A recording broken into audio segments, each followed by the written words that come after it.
Hello students, இப்போ நம்ம இதில் பார்க்க போகிறது 7ஆம் வகுப்பு கணிதம் முதல் பருவம். அதில் ஃபஸ்ட்டு பாடம் பார்த்திங்கன்னா எண்ணியல். எடுத்துக்காட்டு 1.8 பார்க்கலாம். கொஷின் பாருங்கள் என்ன கேட்டுக்கிறாங்க.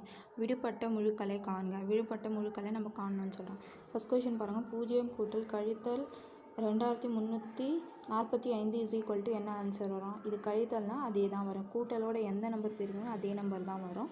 அதனால் இது கழித்தல் இருக்கிறதுனால கழித்தல் தான் வரும். அப்போ 0 கூட்டல் கழித்தல் 2345 கழித்தல் 2345 ஆன்சர் வரும். டேஷில் இதுதான் வரும். புரிஞ்சுதுங்களா?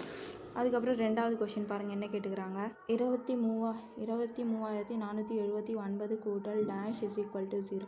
டேஷ்னால் இது கூட்டலோட எதிர்மறை, கழித்தல் அதே எண் தான் வரும். அப்போ இதுக்கு பார்த்தீங்கன்னா 23479 கூட்டல் கழித்தல் 23479 இது டேஷில் வரும். இதுதான் இதுக்கு ஆன்சர் =0. புரிஞ்சுதுங்களா? அப்போ இதோட எதிர்மறை தானே இது. அப்போது இது எழுதிக்கோங்க கீழே ஒரு பாயிண்ட். ஆகவே 23479 கூட்டல்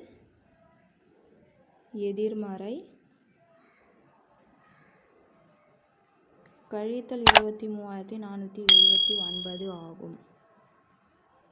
புரிஞ்சுதுங்களா? அவ்வளோதான். இதில் இருந்தது 2 கொஷின் முடிஞ்சிச்சு. 1.8 முடிஞ்சிச்சு. புரிஞ்சுதுங்களா?